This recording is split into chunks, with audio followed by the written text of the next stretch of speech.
आदाब नमस्कार, मैं शाहिद उमर। स्वागत है आप सभी का सियासत टीवी के साउथ इंडिया एक्सप्रेस में। आइए देखते हैं मुख्य समाचार। बहादुरपुरा मंडल एमआरओ में हाइड्रा के खिलाफ विरोध प्रदर्शन के दौरान आज एआईएमआईएम के 4 कॉरपोरेटर्स को गिरफ्तार किया गया। ये लोग हाइड्रा की गतिविधियों का विरोध करते हुए धरना प्रदर्शन में भाग ले रहे थे। तभी बहादुरपुरा पुलिस ने हस्तक्षेप किया और प्रदर्शनकारियों को हिरासत में ले लिया। उन्होंने हाइड्रा हटाओ, घर बचाओ और सीएम मुर्दाबाद के नारे लगाए। घटना के बाद गिरफ्तार पार्षदों को फलकनुमा पुलिस स्टेशन में भेज दिया गया। विरोध का उद्देश्य हाइड्रा की हालिया कार्रवाइयों, विशेष रूप से मूसी रिवर फ्रंट परियोजना के लिए हजारों निवासियों के प्रस्तावित विस्थापन पर असंतोष व्यक्त करना था। यह पहली बार है कि एआईएमआईएम के नेताओं ने हाइड्रा के खिलाफ विरोध प्रदर्शन किया है।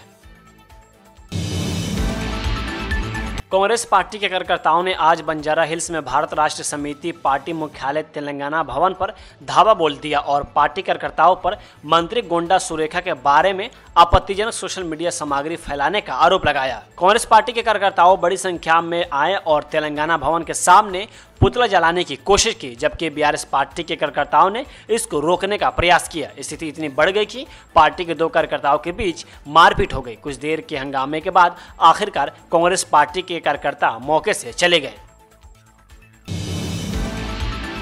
तेलंगाना उच्च न्यायालय ने हाइड्रा मामले से संबंधित एक इमारत के विध्वंस पर गंभीर चिंता व्यक्त की, जो अभी भी अदालत के समक्ष लंबित है। मामले को संबोधित करने के लिए आयुक्त एवी रंगनाथ वस्तुतः अदालत के समक्ष उपस्थित हुए। अधिकारियों द्वारा की गई तोड़फोड़ को लेकर कोर्ट ने सख्त रुख अपनाया, खासकर अमीनपुर तहसीलदार की कार्रवाई पर सवाल उठाए। तहसीलदार द्वारा दिए गए स्पष्टीकरण से असंतुष्ट पीठासीन न्यायाधीश ने सवाल किया कि रविवार को विध्वंस कैसे किया गया। अदालत ने 48 घंटे का नोटिस जारी करने के बावजूद 40 घंटे के भीतर इमारत को ध्वस्त करने के लिए अधिकारियों की भी आलोचना की। हाईकोर्ट ने घटनाओं की समय सीमा पर नाराजगी जताते हुए मामले पर और स्पष्टीकरण की मांग की।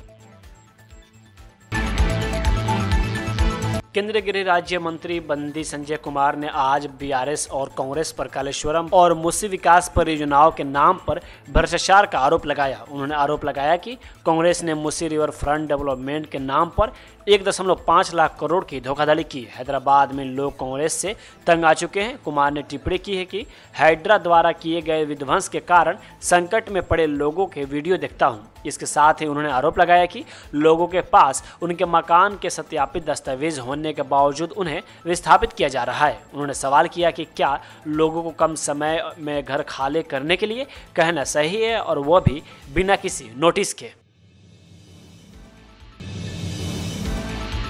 केंद्रीय मंत्री और जम्मू कश्मीर भाजपा विधानसभा चुनाव प्रभारी जी किशन रेड्डी ने कहा, उमर अब्दुल्ला और राहुल गांधी की पार्टी चुनाव से पहले ही हार मान ली है और इसलिए ये लोग बहाना ढूंढ रहे हैं और आखिरी दिन के प्रचार में आधे दिन प्रचार नहीं कर रहे हैं। ऐसा बोलकर लोगों को गुमराह कर रहे हैं। एक रीजन है, वो लोग इलेक्शन कैंपेन में इलेक्शन से पहले हाथ उठाया।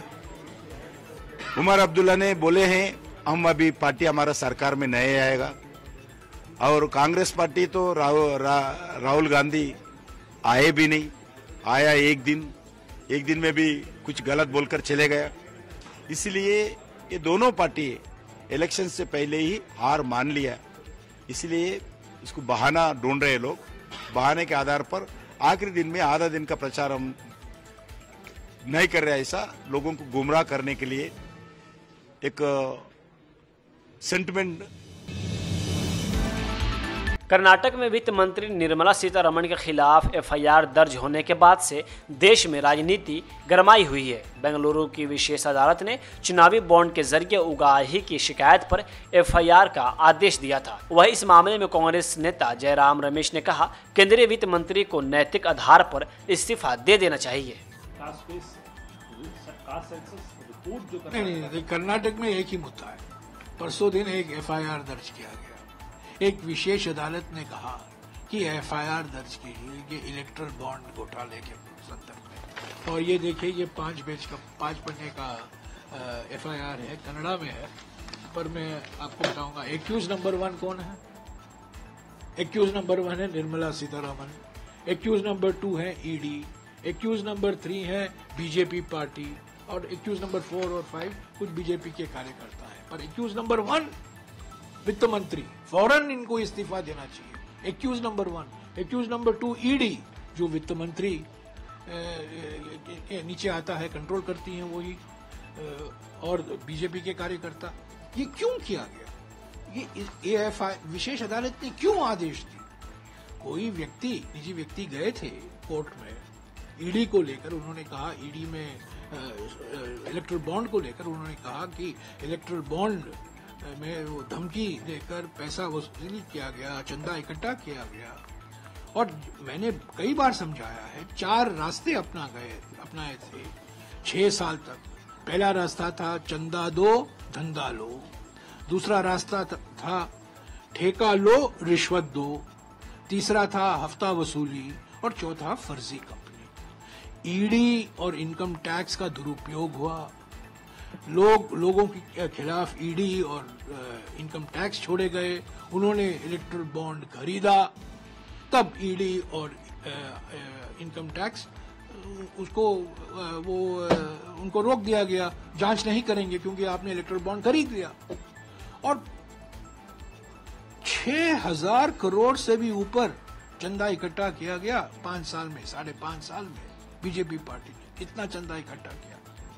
और ये बीजेपी लोग कहते हैं आपको भी पैसा मिला। हाँ ठीक है, सभी पार्टियों को मिला, पर सभी पार्टियों के हाथ में ईडी तो नहीं था ना, सभी पार्टियों के हाथ में इनकम टैक्स नहीं था, सीबीआई नहीं था। और विशेष अदालत ने क्या कहा है?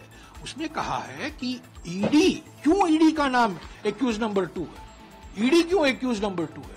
क्योंकि ईडी का दुरुपयोग किया गया, इनकम टैक्स का दुरुपयोग किया गया, सीबीआई का दुरुपयोग किया गया, तो धमकी देकर चंदा इकट्ठा किया गया।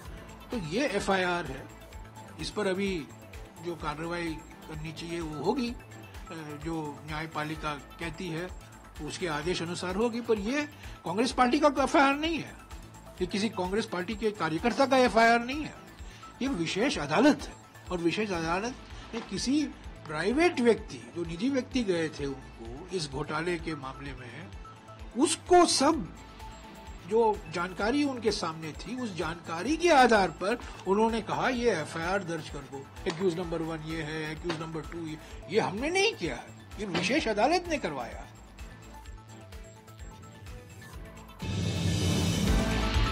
असम के सीएम हेमंत बिस्वा शर्मा ने कर्नाटक के मंत्री प्रियांक खड़गे पर हमला बोला। असम के मुख्यमंत्री ने कहा कि मैं उनसे सवाल करना चाहता हूं कि क्या असम भारत का हिस्सा नहीं है? अगर कोई उद्योग असम में आता है तो उन्हें आपत्ति क्यों है? उन्हें ऐसे बयान नहीं देना चाहिए। जब आपके पिता एक राष्ट्रीय राजनीतिक दल के अध्यक्ष हो तो आपकी जिम्मेदारी बढ़ जाती है। देखिए, कर्नाटक का जो एक मंत्री है प्रियांक खड़गे उनका नाम है, वो बोल रहा है कि असम में क्यों सेमीकंडक्टर इंडस्ट्री गया। मैं उनको क्वेश्चन करना चाहता हूं, क्या असम भारत में नहीं है?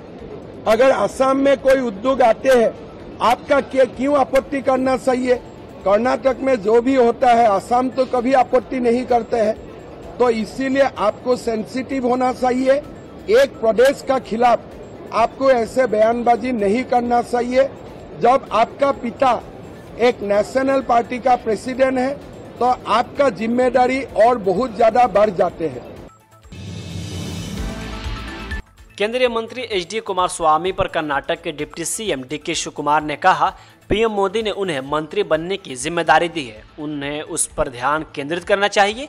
एक इस्पात मंत्री के रूप में उन्हें यह देखना चाहिए कि स्टील की कीमत कम हो जाएगी, जिससे मदद मिलनी चाहिए। आम आदमी को अधिक स्टील मूल्य बनाना चाहिए। उसे यह देखना चाहिए कि पूरा इस्पात उद्योग विकसित हो और वह उद्योग मंत्री भी हैं। उसे कर्नाटक में 2 से 3 बड़ी फैक्ट्रियां लानी चाहिए और वहां 1 लाख लोगों को रोजगार देना चाहिए। मुझे नहीं पता कि उन्हें क्या समस्या है। मुझे लगता है कि वे उनके साथ सहयोग नहीं कर रहे हैं या वह केंद्रीय मंत्री होने के नाते भाजपा के साथ सहयोग नहीं कर रहे हैं। मैं चाहता हूं कि वह देश और राज्य के लिए एक बड़ी संपत्ति बने। साउथ इंडिया एक्सप्रेस यही होता है समाप्त। मुझे दे अब इजाज़त। बाकी खबरों के लिए बने रहें सियासत टीवी के साथ।